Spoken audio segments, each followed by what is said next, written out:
One of the things I've always said about you, when you walk out the fights and during the stare down, you're like stoic. You're like, you give them dead eyes. It's like you look at it, your face while you're standing there. It's like you might be waiting in line at the car wash. I just stopped caring. I'm like, you know what? I'm not gonna get emotional about stuff. Like, I don't care. Like, all I care about is like, I'm married. I got a beautiful wife. She takes care of me. No matter what happens in this fight game, she's gonna be there for me. I don't even care what happens. I'm gonna go out there. I'm gonna train. And all I'm gonna do is put it all out there. If I'm gonna win, I'm gonna lose. I don't really care. It's gonna happen. It's gonna happen. You know. But I'm gonna go out there and get my damnedest to win.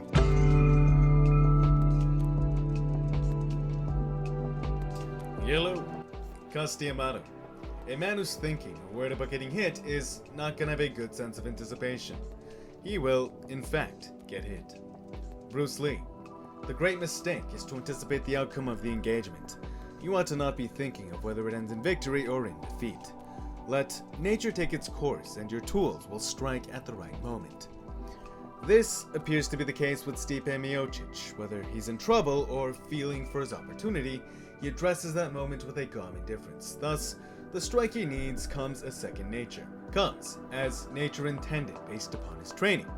Perhaps his fast-paced, high-risk job as a firefighter has something to do with this as well. I'd assume that getting emotional in a fast-paced environment that demands communication and problem-solving is the last thing you want to do. In that sense, the current world champion provides a greater insight into our own lives.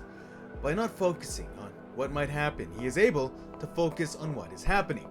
Masters of philosophy have been saying this for a very long time. Alan Watts, for example, the future does not exist. There is no such thing as tomorrow. There never will be, because time is always now. That is the one thing we discover when we stop talking to ourselves and stop thinking.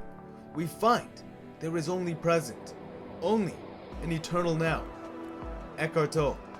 Most humans are never fully present in the now, because unconsciously they believe the next moment must be more important than this one. But then you miss your whole life, which is never, not now. Now, I do see the value in having thoughts. They may be a tool through which you may gather data and formulate a plan against your opponent's vulnerabilities, like John Jones figuring out his opponent's tendencies, then using it against them. But when we are in action, I believe those thoughts are too slow to articulate what the present moment demands. The language we utilize in our mind is simply not fast enough and may even be incorrect.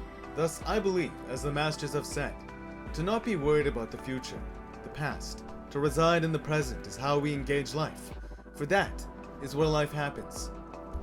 Who would have thought whatever happens could have provided such profound insight? Then again, as Leonardo da Vinci has said, simplicity is the highest form of sophistication. Hope you guys enjoyed the video. Smash the like button if you did. It's good karma, and until next time, peace.